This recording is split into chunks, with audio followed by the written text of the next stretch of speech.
Good morning all of you. Good morning sir. चलिए student, आज हम देखते हैं अध्याय 2 बहुपद के अंतर्गत प्रश्नावली 2.3 में क्वेश्चन नंबर 3 को, जो कि एक बहुत ही इंपॉर्टेंट जीवीआई क्वेश्चन है। इसमें है कि 3x के पावर 4 प्लस 6x के power 3 minus 2x square minus 10x minus 5 के अन्य सभी शून्य ज्ञात कीजिए यदि इसके दो शून्य √5/3 और दूसरा शून्यक है माइनस √5/3।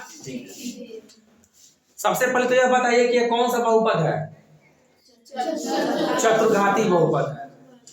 तो रैखिक बहुपद के शून्यकों की संख्या क्या होती है? 1। द्विघाती बहुपद के शून्यकों की संख्या 2। त्रिघाती बहुपद के शून्यकों की संख्या 3। चतुर्घाती है तो इसके शून्यकों की संख्या कितनी होगी?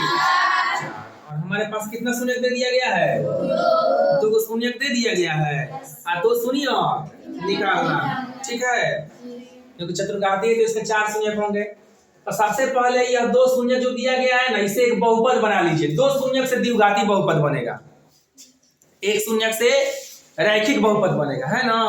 तो 2 शून्यक दिया गया है तो इससे पहले आप द्विघाती बहुपद बना लीजिए। चलिए हल की प्रक्रिया स्टार्ट करते हैं। प्रथम शून्यक क्या है?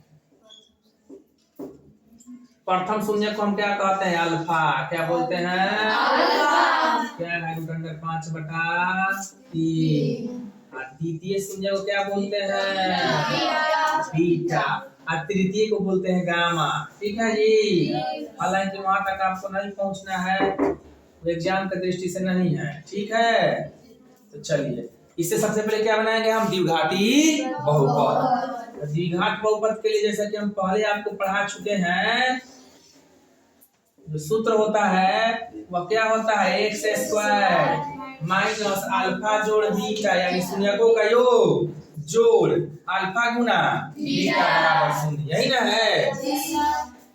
तो क्या हो जाएगा? x स्क्वायर माइनस अल्फा जोड़ बीटा, तो अल्फा की जगह पर है √5/3 और जोड़ बीटा की जगह पर है माइनस √5/3। तो प्लस माइनस क्या हो जाएगा? Minus √5/3 into x. यहाँ पर छूट गया इंटू एक्स अब प्लस अल्फा गुना बीटा। अल्फा गुना बीटा का क्या मान है जी? अल्फा का मान है √5/3 और गुना बीटा का मान है माइनस √5/3 यहाँ तक कोई दिक्कत नहीं ना है?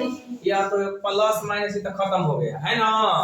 इसके पहले क्या हो गया? प्लस √5/3 और यह है माइनस √5/3, तो खत्म हो गया, इसकी कहानी खत्म। तो क्या बचा जी? x square. x तो गुना करेगा तो भी 0 हो जाएगा। ठीक है, उसकी कहानी खत्म हो गई।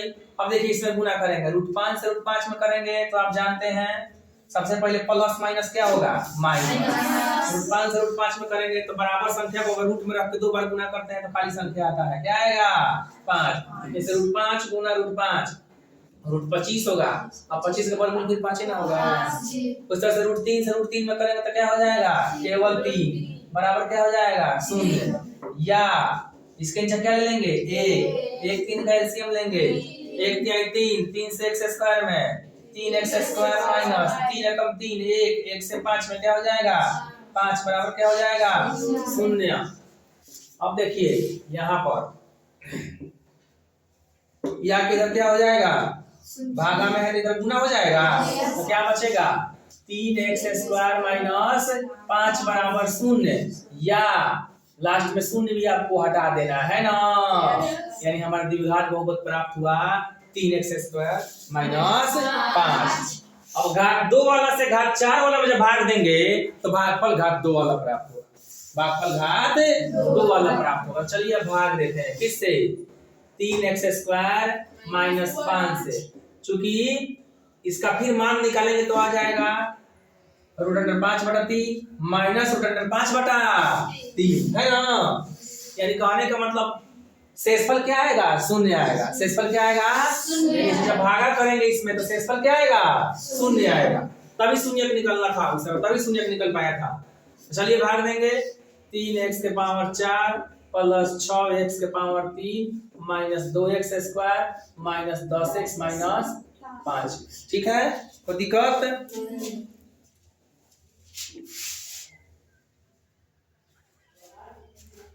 अब भाग देंगे तो क्या हो जाएगा, 3x का पावर 2 और 3x का पावर 4 तो क्या हो जाएगा, x स्क्वायर हो जाएगा भागफल में। इससे इसमें गुना करेंगे तो क्या हो जाएगा, 3x के पावर 4 माइनस 5 से जब इसमें गुना करेंगे तो हो जाएगा minus 5x square plus minus, खत्म हो गया है ना। अब इसका जा दिया नहीं है तो इसको जैसे के तैसे उतारेंगे। 6x के पावर 3 इससे इसे संबंधित है, x के पावर 2 है, यहाँ x के पावर 2 है तो ये हो गया माइनस 2, ये हो गया प्लस 5 तो क्या हो जाएगा प्लस 3x स्क्वायर, फिर लिख देंगे माइनस 10x माइनस 5। फिर वही काम करेंगे, 6 लाना है तो 3 दूना 6, x के पावर 3 लाना है, x के पावर 2 है तो सिर्फ x लिखेंगे, इससे इसमें गुना करेंगे तो हो जाएगा 6x के पावर 3। अब बच गया माइनस 5 से प्लस 2 में गुना करेंगे तो क्या हो जाएगा माइनस 10x, माइनस है तो प्लस, प्लस है तो क्या हो जाएगा माइनस, ये कट गया, ऐसे यह कट गया है ना। माइनस 10x प्लस 10x खत्म हो गया तो क्या बचा 3x स्क्वायर माइनस 5। अब इसमें भाग देना है, 3x स्क्वायर यहाँ भी है, 3x स्क्वायर यहाँ भी है, यानी सिर्फ क्या लिखेंगे 1 प्लस 1 से इसमें गुना करेंगे क्या हो जाएगा 3x स्क्वायर, और माइनस 5 से प्लस 1 में करेंगे तो क्या हो जाएगा माइनस 5 प्लस माइनस, यहाँ से यहाँ उड़ गया, समझ में ना। शेषफल आया 0, यानी यह जो है इसका गुणनखंड है, गुणनखंड अभी शून्य 0 आ गया। अर्थात कहने का मतलब हुआ, अर्थात आप कह सकते हैं कि 3x के पावर 4 प्लस 6x के पावर 3 माइनस 2x के पावर 2 माइनस 10x माइनस 5 का जब गुणनखंड करेंगे तो आप जानते हैं क्या आएगा 3x स्क्वायर माइनस 5 इंटू भागफल आएगा x square plus 2x plus 1। आप जानते हैं भाज लाने के लिए क्या करते हैं, तो भाज लाने के लिए भाजक से भागफल में गुना करते हैं, गुना से चिन्ह है यहाँ पर, और शेषफल में जोड़ते हैं जो आएगा, तो शेषफल शून्य है तो क्या जोड़ेंगे, जोड़ने की कोई जरूरत है, यानी भाज लाने के लिए क्या करते हैं भाजक में भागफल से गुना करते हैं। इसका तो ऑलरेडी शून्य हम निकाल चुके हैं, बच गया क्या हमारा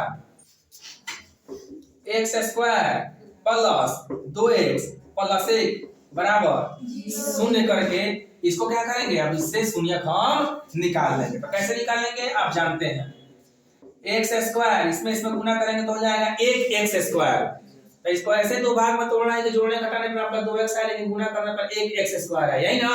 तो कैसे लिख देंगे इसको प्लस x x और x जोड़ेंगे तो 2x हो जाएगा, और गुना करेंगे x में x तो x स्क्वायर हो जाएगा। अब क्या करेंगे पेयर ले लीजिए दो का, इसमें से x निकालिए तो x प्लस 1 बचा, इसमें कोई कॉमन है तो 1 कॉमन आएगा है ना, तो क्या बचेगा x प्लस 1 बराबर 0, या इधर से कॉमन निकलेगा क्या x प्लस 1, फिर बाहर घूम रहा है इसको अंदर कर लेंगे है ना, बराबर 0।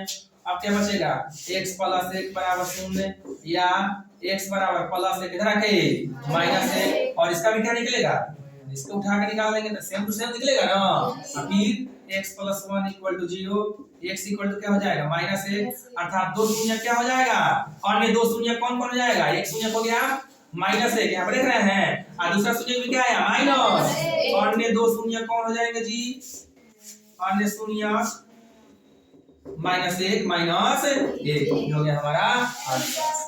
ठीक है जी।